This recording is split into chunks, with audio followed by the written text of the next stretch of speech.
If you've ever been called the nicest person in the room, this is for you. Because that title, it might not be a compliment. It might be a survival skill you learned a long, long time ago. It's called people-pleasing, and today we need to talk about it. You know that feeling when someone asks what you want and you genuinely don't know anymore? That feeling when you say, "I'm fine," so automatically that you don't even check if it's true first. That feeling when someone cancels on you, and instead of saying, "That hurt," you say, "No worries," and then sit alone feeling invisible. That feeling when you do something kind, and instead of feeling good, you feel anxious, waiting, hoping they noticed, needing them to say something. That feeling when you're in a room full of people who love you and you still feel completely alone. That low, quiet exhaustion that has nothing to do with sleep. That's not just tiredness. That's what happens when you spend years taking care of everyone except yourself. And here's the thing most people never realize. You didn't choose this. Somewhere, maybe in your childhood, maybe in a relationship that taught you the wrong things, you learned a very specific lesson. If I'm easy, if I'm agreeable, if I don't ask for too much, I'll be okay. Maybe love in your home felt conditional. When you were good and quiet and helpful, things were warm. But when you had needs, when you cried too much, when you wanted something, the atmosphere shifted.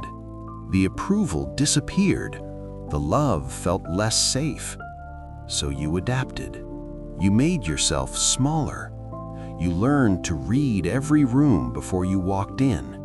You learned to feel what everyone else needed before they even asked. And it worked. It kept the peace. It kept people close.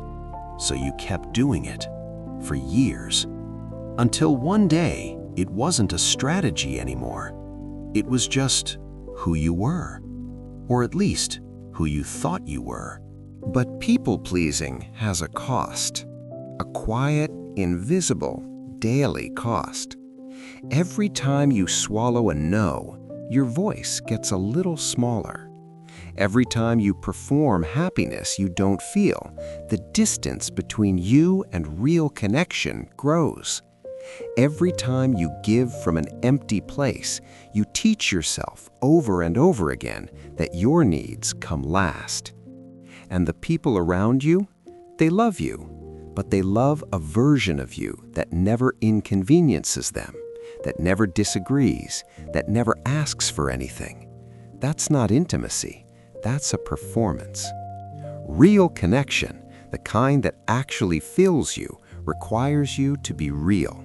And you haven't let yourself be real in a very long time. I want you to hear this next part carefully. None of this is your fault. That younger version of you, the one who learned to shrink, to smile through pain, to put everyone first, was doing something incredibly intelligent. In a moment where you had no other tools, no power, no choice, you adapted. You protected yourself the only way you knew how. That was not weakness, that was survival. But here's what's also true. You are not in that moment anymore. The people who genuinely love you, they won't leave because you have needs. They won't disappear because you said no. They won't love you less because you took up space. And if someone does, then what you were protecting wasn't love, it was fear dressed up as love. Healing from people-pleasing doesn't mean becoming cold. It doesn't mean becoming selfish or difficult or unkind. It means learning to tell the difference between two things that can feel almost identical: kindness and fear. Real kindness feels light. It comes from a full place. It doesn't need anything back. Fear-based niceness feels heavy. It comes from emptiness. It needs constant reassurance that you're still wanted. So the next time you're about to say yes when everything in you means no, just pause 1 second and ask yourself, am I doing this because I want to, or because I'm afraid of what happens if I don't? That question alone can change everything. You deserve to be in rooms where your honesty is welcome. You deserve friendships that can hold your hard days. You deserve to be loved at your most inconvenient. You are not too much. You were just taught that you were. And that lesson was never yours to keep. If this felt like your story, save this video. Come back to it on the days you forget. And remember, the goal isn't to stop being kind. The goal is to finally be as kind to yourself as you've always been to everyone else.